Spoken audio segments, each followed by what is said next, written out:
একটু গভীর মনোযোগ লাগায় দেন। হযরতে ওমরের আপনারা শুধু সাহসী ঘটনা শুনেছেন, তার রাগ দেখেছেন, রাগান্বিত কথাগুলোই শুনেছেন। ওমর ফারুক রাদিয়াল্লাহু তাআলা আনহু সবচাইতে রাগান্বিত মানুষ ছিলেন, কথা ঠিক আছে, কিন্তু তার দিলটা সাহাবায়ে কেরামের জন্য নরম ছিল, ইসলামের মুসলমানদের জন্য নরম ছিল। ইসলামের ক্ষুদ্র থেকে ক্ষুদ্র কোনো বাহিনী যদি, ক্ষুদ্র থেকে ক্ষুদ্র কোনো সৈন্য যদি, ক্ষুদ্র থেকে ক্ষুদ্র কোনো মানুষ যদি কষ্টে পড়ে যেত, সবার আগে হযরতে উমর ঝাঁপায়া পড়তেন। আমাদের দেশেও তো নেতা খেতারা রয়েছে, বলে তারা সারা রাত না ঘুমায়া দিনের বেলা ঘুমায়, কিন্তু সারা রাত আমার নেতারা জোয়ার আড্ডায় কাটায় দেয়, সারা রাত আমার নেতারা কেসিনোর আড্ডায় কাটায় দেয়, সারা রাত আমার নেতারা আজে বাজে গল্প গুজবের আড্ডায় কাটায় দেয়, মদের আসরগুলোতে কাটায় দেয়, দিনের বেলা ঘুমায় যায়। কিন্তু হযরত ওমর খলিফাতুল মুসলিমিন হয়ে গেলেন। হযরতে আবু বকর সিদ্দিক রাদিয়াল্লাহু তাআলা আনহুর ইন্তেকালের পরে ওমর ফারুক রাদিয়াল্লাহু তাআলা আনহুর দায়িত্বে ইসলামী খেলাফতের দায়িত্ব আসলো, ইসলামী ইমারতের দায়িত্ব আসলো। ওমর এবারে দায়িত্ববান হয়ে খলিফাতুল মুসলিমিনের দায়িত্ব পালন করেন। খলিফাতুল মুসলিমিন হিসাবে এশার নামাজের পরে হযরত ওমর কিছুক্ষণ বিশ্রাম নিয়ে, মানুষ যখন ঘুমিয়ে পড়ে, মানুষগুলো যখন নিশ্চুপ হয়ে যায়, গোয়াল ঘরের যখন গবাদি পশুগুলো শুয়ে পড়ে, গবাদি পশুগুলো যখন ঘুমের ঘরে চলে যায়, গাছ গাছালিতে থাকা পাখিগুলো যখন ঘুমায় যায়, ওমর এবার তার রাষ্ট্রের সমস্ত প্রজাদের খোঁজ খবর নেওয়ার জন্য ঘর থেকে বের হয়ে যায়। আমার বাবাদের একটু গভীর মনোযোগ লাগায় দেন। হযরত ওমর রাদিয়াল্লাহু তাআলা এবার রাষ্ট্রপ্রধান। প্রত্যেক দিন রাত্রের আমল অনুযায়ী এবারও রাস্তাঘাটে বের হয়ে গেলেন তাদের প্রজা দেখার জন্য, তার প্রজাদের অবস্থা জানার জন্য, তার প্রজাদের অবস্থা দেখার জন্য, তার প্রজাদের খোঁজ খবর নেওয়ার জন্য ওমর এবারে বের হয়ে যায়। ওমর রাদিয়াল্লাহু তাআলা আনহু হাঁটি হাঁটি পা পা করে বর্ডার এলাকায় চলে যান। চতুর্পাশে মরুভূমি, শত শত মাইল পর্যন্ত মরুভূমি। গোটা রাষ্ট্রের ভিতরে খোঁজ খবর নেওয়ার জন্য হাঁটাহাঁটি করেন। ওমর এবার হাঁটতে হাঁটতে গিয়ে দেখেন অনেক দূর থেকে একটা তাঁবু লক্ষ্য করা যাচ্ছে, একটা তাঁবু দেখা যাচ্ছে। তাঁবুটা জীর্ণ শীর্ণ হওয়ার কারণে, ছিঁড়াফাটা থাকার কারণে তাঁবুর ভিতরে জ্বলতে থাকা টিম টিম করে বাতির আলোটুকু দেখা যায়। ওমর রাদিয়াল্লাহু তাআলা এবার আগায় যায়। ওমর এবার প্রজার খবর নেওয়ার জন্য রাজা হয়ে আগায় যায়, হাঁটি হাঁটি পা পা করে। সাথে কোনো সৈন্য সামন্ত নেই, সাথে কোনো চাকর বাকর নেই, সাথে কোনো প্রহরী নেই। ওমর একা দাঁড়ায়া দাঁড়ায়া, ওমর এবার একা একা হেঁটে হেঁটে চলে যায়, খোঁজ খবর নেওয়ার জন্য যায়। গিয়া দেখে ওই তাঁবুর আশেপাশে যেতে না যেতেই কান্নার আওয়াজ ভেসে আসে। ভিতর থেকে বাচ্চাদের কান্নার আওয়াজ পাওয়া যায়। বাবাদের একটু গভীরভাবে মনোযোগ সহকারে শুনেন। শুধু ওমরের বীরত্বের কথা শুনেছেন, দায়িত্ববানের কথা শুনুন এবারে। হযরত ওমর রাদিয়াল্লাহু তাআলা আনহু আমার বাংলাদেশের মতো ৬০টা দেশ একত্রিত করলে, ৬৪টা ৬৬টা দেশ একত্রিত করলে যতটুকু বড় দেশ হবে, ততটুকু দেশের রাজা, ততটুকু দেশের খলিফাতুল মুসলিমিনের দায়িত্ব পালন করেন। আমার দেশের যতগুলো দায়িত্ববান চেয়ারম্যান মেম্বাররা রয়েছেন, প্রত্যেকেরই দায়িত্ব থেকে আমি আপনাদের পায়ে হাত রেখে বলতে চাই, ভাইয়েরা, চেয়ারম্যান হয়েছেন ভালো কথা, মেম্বার হয়েছেন ভালো কথা, আপনার ওয়ার্ডের কি খবর, কোনদিন রাত্রে গিয়া কি নিয়েছেন? হযরত ওমর ফারুক রাদিয়াল্লাহু তাআলা আনহু বলেন, আলা কুল্লুকুম রাইন ওয়া কুল্লুকুম মাসউলুন আন রাইয়াতিহি। প্রত্যেকেই দায়িত্বশীল, তার দায়িত্ব সম্পর্কে তাকে জিজ্ঞাসা করা হবে। রাসূলের হাদিস শোনায় দেয়। এই হাদিসের উপর আমল করার জন্য ওমর এবার রাস্তা দিয়ে বের হয়ে যায়, শিবিরের পাশে গিয়ে দাঁড়ায় গেছে, তাঁবুর পাশে গিয়ে দাঁড়ায় গেছে। হযরত ওমর এবারে ছিরা জায়গা দিয়ে অবলোকন করে দেখে রে ছোট ছোট দুইটা বাচ্চা কান্না করে গড়াগড়ি করে, বলে তাদেরকে মা মেরেছে। বলে না, মা মারে নাই, আব্বা শাসন করেছে, আব্বাও শাসন করে নাই, কোনো কিছুর জন্য নয়। 3 দিন থেকে না খাওয়ার কারণে ক্ষুধার যন্ত্রণায় ছটফট করে চিল্লাইতে থাকে। আর বাচ্চাগুলো করুণ ভাবে মারে ডাকে, মা 3 দিন থেকে খাবার নাই, আমাদেরকে খাবার দাও মা, আম্মা গো আমাদেরকে একটু খাবার ব্যবস্থা করে দাও।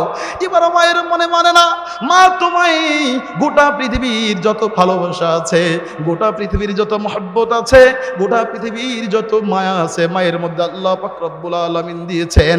বলে আল্লাহ পাক রব্বুল আলামিন মায়ের ভালোবাসার কারণে সন্তানদের প্রতি দয়াদ্র হয়ে যায়, সন্তানদের প্রতি বেশি ভালোবাসা থাকে। মার চোখ দিয়া টপ টপ করে পানি গড়াইয়া পড়ে। এবারে বলে ছেলেরা ডাক দিয়ে বলে, মা ও মা,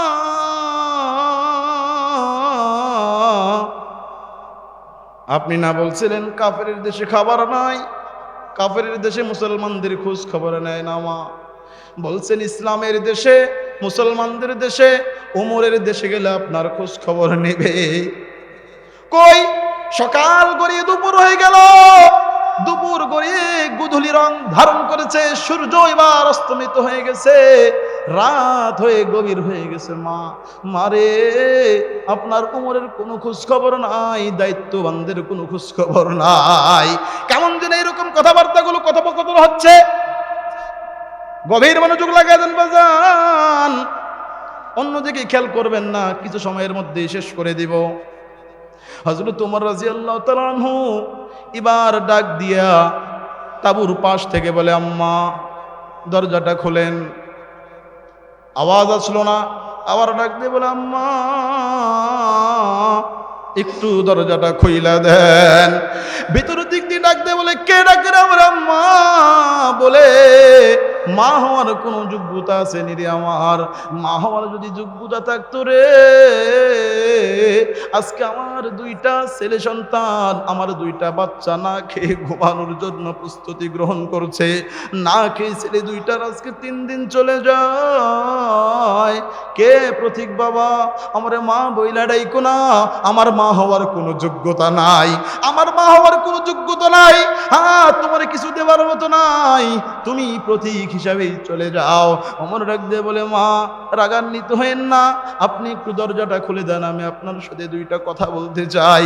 ওমর এবার দরজার ভিতর ঢুকে দেখে রে ছেলে 2টা, সন্তান 2টা পাথর পেটের নিচে দিয়া গড়াগড়ি কইরা কান্না শুরু কইরা দিছে। আমার ভাইয়েরা, হযরত ওমর বলে, আম্মা ও আম্মা আপনি একটু অপেক্ষা করেন, আমার ঘরে কিছু খাবার আছে, আমি খাবার নিয়ে আসি।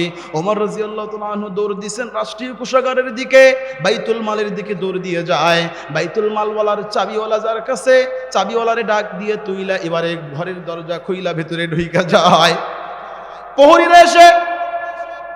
প্রহরীরা এসে বলে, খলিফাতুল মুসলিমিন আটার বস্তাটা আমাদের মাথায় তুলে দেন।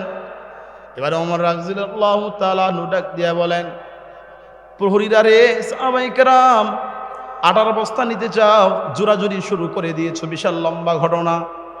কিয়ামতের দিন যে ওমরের একটা গুনার বস্তা হবে, ওই গুনার বস্তা নেওয়ার জন্য প্রস্তুত আছো কিনা? সাহাবায়ে কেরাম বুঝবান ছিলেন, প্রহরীরা এবার সরে যায়।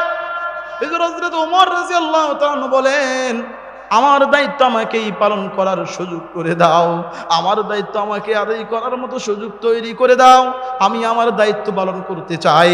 ওমর এবার হেঁটে হেঁটে ওই যে আটার বস্তা মাথায় নিয়ে হেঁটে যায়, তাঁবুর কাছে গিয়ে মারে ডাক দেয়, মা ও আম্মা একটু বের হন, আপনি এই যে আটাটা গুলায়া আটার খামিরা তৈরি করে রুটি বানান, আর আমি ওমর নিভা নিভা চুলার মধ্যে ফু দিয়া জাল ধরায়া দেই।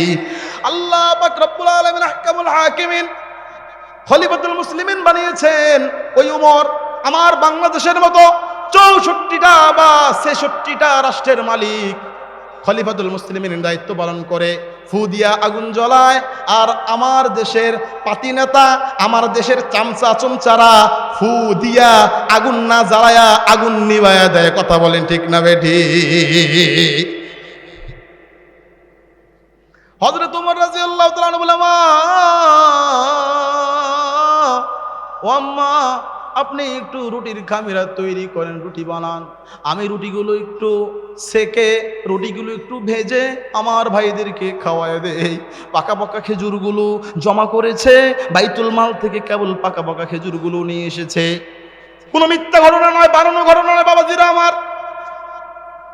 ওমরের জীবনী থেকে, সাহাবায়ে কেরামের জীবনী থেকে যা পেয়েছি, কিতাব থেকে যা শুনেছি, উস্তাদদের থেকে যা শুনেছি, বাস্তব ঘটনা বলে যায়, ইমানটা যদি একটু তাজা হয়ে যায় আমার আপনার, ইমানের মধ্যে যদি আল্লাহ পাআলা রব্বুল আলামিন আহকামুল হাকিমিন একটু নূর ঢেলে দেন। এবার হযরত ওমর পাকা পাকা খেজুরগুলো থেকে বিচি আলাদা আলাদা করে হযরতে ওমর ওই যে বানানো রুটি, ভাজা রুটির ভিতরে পাকা খেজুর পেঁচায়া দিয়া বাচ্চাদের মুখের ভিতরে তুইলা দেয়। বাচ্চারা একে অপরে খাইতে খাইতে পরিতৃপ্ত হয়ে যায়। এবার হযরত ওমর রাদিয়াল্লাহু তাআলা ডাক দিয়ে বলে, মা ও আমার আম্মা জান, একটু আপনিও খেয়ে নেন, আপনার শরীরটাও ভেঙে গেছে, আপনারও খাবার দাবার নাই। ও আম্মা, ও আম্মা, আপনি একটু খেয়ে নেন। মা এবার ডাক দিয়ে বলে, বাজান, জানি না ওমরকে কে রাষ্ট্রপ্রধান বানাইছে, ওমরকে কে রাষ্ট্রের দায়িত্ব দিয়েছে। আজকে যদি তোমার মতো যুবক রাষ্ট্রের প্রধান হয়ে যেত, আজকে যদি তোমার মতো যুবক খলিফাতুল মুসলিমিন হইতো, ওমরের জায়গায় বসতো, তাহলে খলিফাতুল মুসলিমিনের দায়িত্ব আদায় হয়ে যাইতো।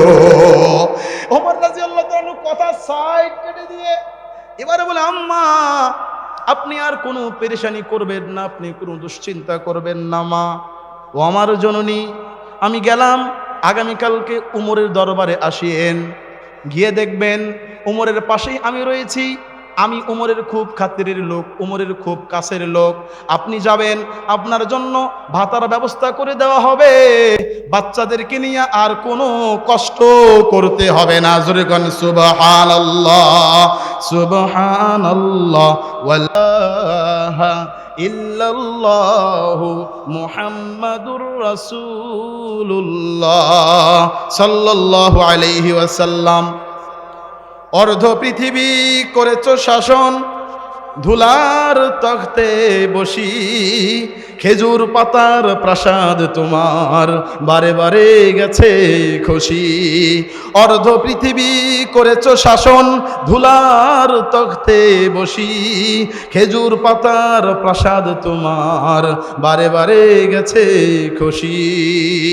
সাইমুম ঝরে পড়েছে কুটির, তুমি পরনিকো নুয়ে, ঊর্ধ্বের যারা পড়েছে তারা তুমি ছিলে খারাপ ভুয়ে।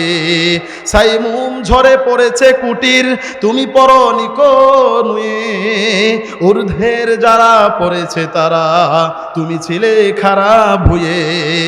শত প্রলোভন বিলাস বাসনা ঐশ্বর্যের মদ, করেছে সালাম দূর হতে সব সইতে পারেনি পদ। শত প্রলোভন বিলাস বাসনা ঐশ্বর্যের মদ, করেছে সালাম দূর হতে সব সইতে পারেনি পদ। সবার এই ঊর্ধ্বে তুলিয়া ধরিয়া, সবার এই ঊর্ধ্বে তুলিয়া ধরিয়া তুমি ছিলে সব নিচে, বুকে করে সবে বেড়া করি পার আপনি রহিলে পিছে। বুকে করে সবে বেড়া করি পার আপনি রহিলে পিছে। অর্ধ পৃথিবী করেছ শাসন, ধুলার তখতে বসি, খেজুর পাতার প্রাসাদ তোমার বারে বারে গেছে খুশি। খেজুর পাতার প্রাসাদ তোমার বারে বারে গেছে খুশি। আমার বাবাজিরা, আলোচনা শেষের দিকে চলে এসেছি। অল্প কিছুক্ষণের মধ্যেই মোনাজাত করে দিব। বাজান, কেউ উঠা বসা কইরেন না, কেউ কোথাও যায়েন না। বাহিরে যারা আছেন একটু জমে জমে বসে যান, বাহির থেকে ভিতরে চলে আসেন, মোনাজাত হয়ে যাবে, আজকের অনুষ্ঠান সার্থক হয়ে যাবে। আল্লাহ যদি কবুল করে নেয় আজকের অনুষ্ঠান সফল হবে, আর যদি কবুল না হয় রে বাজান, অনুষ্ঠান করে লাভ নাই। এই অনুষ্ঠান কেন, লক্ষ কোটি অনুষ্ঠানও কোনো ফায়দা হবে না। আমার কলিজার ভাইয়েরা, যেটা বলতেছিলাম বলেই শেষ করে দেব ঘটনাটুকু। হযরত ওমর রাত্রিবেলায় কথাগুলো বলে ঘরের মধ্যে বললেন, ফজরের নামাজ হয়ে গেছে, সাহাবায়ে কেরামদেরকে নিয়ে ওমর বসে গেছেন। সাহাবায়ে কেরাম গোল হয়ে বসে যায়, ওমর খলিফাতুল মুসলিমিন ধুলার তখতে বসে যায়, সাহাবায়ে কেরাম গোল হয়ে বসে গেছেন। হযরতে ওমর রাদিয়াল্লাহু তাআলা আনহু মাঝখানে বসে রয়েছেন।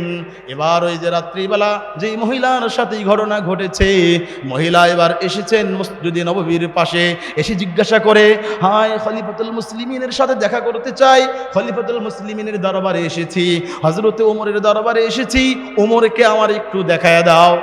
মসজিদের পাশেই সাহাবায়ে কেরাম ছিলেন, ডাক দিয়ে বলেন, আম্মা, ওই যে মসজিদে নববীর সাহাবায়ে কেরামের মাঝে যে লোকটা বসা আছে, ওই লোকটাই আমাদের খলিফাতুল মুসলিমিন ওমর, অন্য কোন লোক আমাদের খলিফাতুল মুসলিমিন নয়। তার কাছে আপনার যত আবেদন নিবেদন আছে বর্ণনা কইরা যান। এবার আম্মাজান মহিলা দেখেই চিনে ফেলেছে, হায় হায় আফসোস, রাতের বেলা তো এই যুবকটাই আমার ঘরে আমার তাঁবুর ভিতরে খাবার নিয়ে গিয়েছে, আমার ছেলেদেরকে আমার সন্তানদেরকে খাবার খাওয়াইছে, আমি তো ওমরের ব্যাপারে গালাগালি করেছি, সেই তো ওমর, কিভাবে মুখ দেখাবো, লজ্জায় দৌড় দিছে মসজিদে নববীর ফাঁক দিয়া, দরজা জানলার ফাঁক দিয়া ওমর রাদিয়াল্লাহু তাআলা আনহু মহিলাকে দেখে ফেলাইছে, আর ডাক দিয়ে কয়, মা, আর জোর দিয়েন না, আর যায়েন না, আমার অবহেলার কারণে, আমার না দেখার কারণে, খোঁজ খবর না নেওয়ার কারণে আম্মা যা কষ্ট হয়েছে হয়েছে, আর আমারে কষ্ট দিয়েন না, আল্লাহর দরবারে আমারে আসামি কইরেন না, আপনি দাঁড়ান, আপনার জন্য সমস্ত ব্যবস্থা কইরা দেওয়া হবে। জোরে কোন সুবহানাল্লাহ, সুবহানাল্লাহ ওয়ালহামদুলিল্লাহ, লা ইলাহা ইল্লাল্লাহ, লা ইলাহা ইল্লাল্লাহ মুহাম্মাদুর রাসূলুল্লাহ। আল্লাহ পাক রব্বুল আলামিন আমাদের সবাইকে আজকের হযরত ওমরের এই জীবনী থেকে শিক্ষা নিয়ে, হযরত ওমর রাদিয়াল্লাহু তাআলা আনহুর জীবনীর সমস্ত ঘটনা থেকে শিক্ষা নিয়ে, বিশেষ করে আজকের এই ঘটনা থেকে শিক্ষা নিয়ে আমাদের জীবনকে তার রঙে রাঙ্গিয়ে তার মতো করে চলার এবং বানানোর তৌফিক দান করুক। জোরে বলেন আমিন, জোরে বলেন আমিন। যারা বাইরে আছেন ভিতরে ঢোকেন। আমরা আজকের সারাদিনের যে অনুষ্ঠান, আজকের যে অনুষ্ঠান, এই অনুষ্ঠানের জন্য আল্লাহ পাক রব্বুল আলামিনের কাছে কায় মনোবাক্যে দোয়া করি। দেখুন আল্লাহ পাক রব্বুল আলামিনের কাছে যাই দোয়া করা হয় আল্লাহ তাআলা তাই কবুল করেন। আমার কলিজার টুকরা ভাইয়েরা, আমার স্নেহের কচিকাচারা, আমার যুবক ভাইয়েরা, সবাই আল্লাহ তাআলার কাছে প্রাণ খুলে দোয়া করব, মোনাজাত করব। সবাই দুরূদ শরীফ পড়ে, আল্লাহুম্মা সাল্লি আলা সাইয়্যিদিনা ওয়া নাবিয়্যিনা ওয়া শাফিঈনা ওয়া হাবিবিনা ওয়া মাওলানা মুহাম্মদ সাল্লাল্লাহু আলাইহি ওয়া আলা আলিহি ওয়া আসহাবিহি ওয়া বারাকা ওয়া সাল্লাম। আল্লাহুম্মা সাল্লি আলা সাইয়্যিদিনা ওয়া নাবিয়্যিনা ওয়া শাফিঈনা وحبيبنا ومولانا محمد صلى الله عليه وعلى آله وأصحابه وبارك وسلم. الحمد لله رب العالمين. ربنا ظلمنا أنفسنا وإن لم تغفر لنا وترحمنا لنكونن من الخاسرين. ربنا آتنا في الدنيا حسنة وفي الآخرة حسنة وقنا عذاب النار. اللهم رب ارحمهما كما ربياني صغيرا. رب العالمين أحكم الحاكمين. ورب আমাদের আজকের এই অনুষ্ঠানের শুরু থেকে এই পর্যন্ত যত তাসবিহ তাহলিল সূরা কেরাত দোয়া দরুদ তেলাওয়াত করা হইল মাওলা, এর হাদিয়াটুকুন লক্ষ কোটি গুণ বৃদ্ধি করে জনাবে মুহাম্মদ মুস্তাফা সাল্লাল্লাহু আলাইহি ওয়াসাল্লামের রওজা মুবারকে পাঠায়া দেন আল্লাহ রাব্বুল আলামিন। আহকামুল হাকিমিন সমস্ত সাহাবায়ে কেরাম, তাবিঈন, তাবিঈন, আইম্মে মুজতাহিদিন, উলামায়ে মুতাকাদ্দিমিন, উলামায়ে মুতাআখিরিন, হযরত বাবা আদম আলাইহিস সালাম থেকে নিয়ে আজ পর্যন্ত যত মুমিন মুমিনাত, মুসলিমিন মুসলিমাত অন্ধকার কবরের বাসিন্দা হয়ে গেছেন মাওলা, আয় আল্লাহ তালবে ইলম ছাত্র ভাইদেরকে নিয়ে হাত বাড়াইছি, কোরআনের হাফেজদেরকে নিয়ে হাত বাড়াইছি মাওলা, আপনারা আলেমদেরকে নিয়ে হাত বাড়াইছি, নবীর ওয়ারিসদেরকে নিয়ে হাত বাড়াইছি মালিক। আমি গুনাহগার হাত বাড়াইলাম আল্লাহ রব্বুল আলামিন, মেহেরবানি করে আমাদের জীবনের तमाम গুনাহ খাতাগুলো মাফ করে দেন আল্লাহ। আয় আল্লাহ, আপনি যদি আমাদেরকে মাফ না করেন, দ্বিতীয় কোনো রব নাই, দ্বিতীয় কোনো জায়গা নাই, দ্বিতীয় যাওয়ার কোনো জায়গা নাই মাওলা। আমরা যদি আপনার ইবাদত না করি, আপনার অনেক বান্দা আছে, আপনার অনেক আবেদ আছে, আপনার অনেক ওলি আছে, তারা আপনার ইবাদত বন্দেগী করবে মাওলা, কিন্তু আমাদের তো কোনো রাস্তা নাই, আমাদের তো কোনো যাওয়ার জায়গা নাই মালিক রব্বুল আলামিন। আহকামুল হাকিমিন, মেহেরবানি করে আমাদের জীবনের तमाम গুনাহ খাতাগুলো মাফ করে দেন আল্লাহ। ইয়া রব, ইয়া আহকামুল হাকিমিন, আজকের শুরু থেকে এই পর্যন্ত যতগুলো ইবাদত বন্দেগী হয়েছে, কথাবার্তা হয়েছে মাওলা, ভুল ত্রুটি হয়েছে মাফ করে দেন। হাদিয়াটুকুন আমাদের আত্মীয় স্বজন পাড়া প্রতিবেশীর কবরে পাঠিয়ে দেন আল্লাহ। সর্বোপরি মাওলা, আজকের এই অনুষ্ঠানের জন্য, আজকের এই মাহফিলের জন্য, আজকের এই দোয়া মুনাজাতের জন্য যারা যেভাবে ক্লান্ত আক্লান্ত পরিশ্রম করে গিয়েছে মাওলা, যারা যেভাবে সহযোগিতা করেছে, যে যেইভাবে আজকের আঞ্জাম দিয়েছে মাওলা, টাকা পয়সা থেকে নিয়ে সব ধরনের আঞ্জাম যেইভাবে হয়েছে, সবার পরিশ্রম, সবার দান সদকাগুলো, সবার মেহনতগুলো কবুল ও মঞ্জুর করে নাও মাওলা। রব্বানা তাকাব্বাল মিন্না ইন্নাকা আনতাস সামিউল আলিম وتب علينا إنك أنت التواب الرحيم سبحان ربك رب العزة عما يصفون وسلام على المرسلين والحمد لله رب العالمين.